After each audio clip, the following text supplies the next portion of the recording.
او مستخدمين فيه ادوات صعبة، ولكن هو بسيط جدا جدا.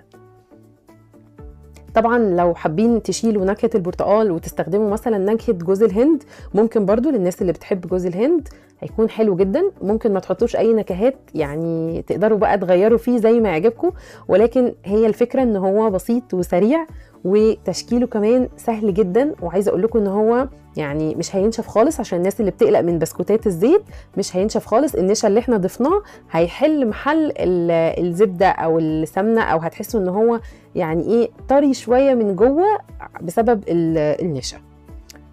طبعا هو كان هش ومقرمش وبيدوب خالص مع الشاي.